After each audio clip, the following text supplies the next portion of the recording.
Bonjour, je suis Christine Lebrun-Freinet, je suis neurologue au CHU de Nice et à l'université Nice-Côte d'Azur.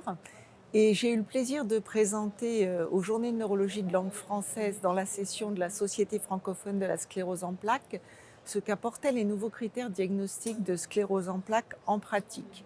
Donc, comme on le sait maintenant, les critères de McDonald ont été révisés en 2023 et publiés seulement en septembre 2025 dans le Lancet Neurology. Et le but par rapport à la précédente itération de 2017 était de faciliter le diagnostic, mais de faire aussi qu'il soit plus précoce pour être le plus près possible du début biologique de la maladie et traiter plus précocement les patients pour optimiser la réponse thérapeutique. Les principaux changements de ces critères portent sur la dissémination spatiale et la dissémination temporelle.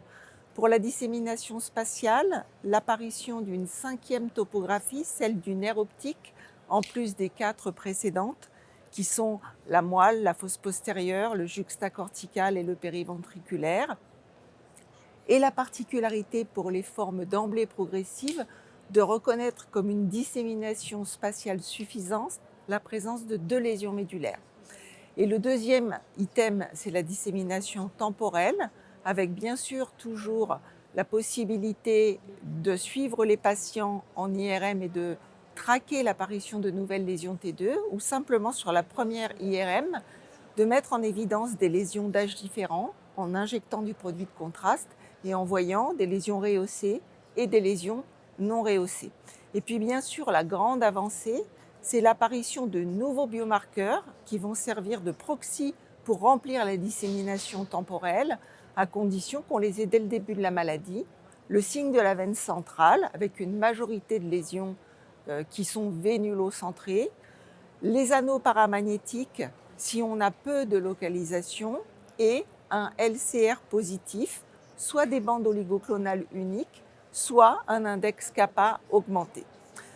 Le dernier progrès, c'est la possibilité de diagnostiquer les patients avec une seule topographie, alors que dans McDonald 2017, il en fallait au moins 2. Que les algorithmes soient les mêmes pour les patients qui ont une forme progressive et rémitante, qu'ils soient le même pour les enfants et pour les adultes à condition qu'on ait vérifié les anticorps anti-MOG.